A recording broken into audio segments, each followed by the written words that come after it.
David and Sandra had been together for 4 years. 4 years of birthdays remembered, of late-night phone calls, of building something real. David was certain she was the one. He had already bought the ring. What David didn't know was that Sandra had been living 2 lives for 8 months.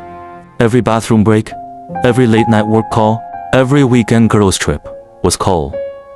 Always Cole. Cole was everything Sandra told herself she wanted. He had no idea she went home to another. As far as Cole knew, he was her only one. On their 4-year anniversary, David got down on one knee, and the look on Sandra's face when she saw it was not the look he had been praying for. She said yes, but the moment David closed his eyes in that hug, her face told the real story. She had just said yes to one man while her heart was tangled up in another, and she had no plan for what came next. Sandra's friend had known the truth for months, and the guilt was eating her alive. She sat Sandra down and said, "David is a good man.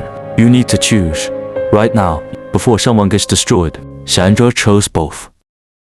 She went to Cole that same night and told him about the engagement. He smiled and said, "So what? That changes nothing between us." David's sister had never fully trusted Sandra. At the engagement party, she watched Sandra all evening, and at one point she saw her check her phone and smile in a way that had nothing to do with anything happening in that room. 3 weeks after the engagement, David called Sandra while she was with Cole.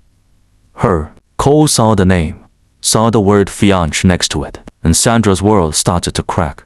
Cole spent that night doing something Sandra never expected. He found David on Instagram and started typing, "Like, subscribe, and turn on notifications."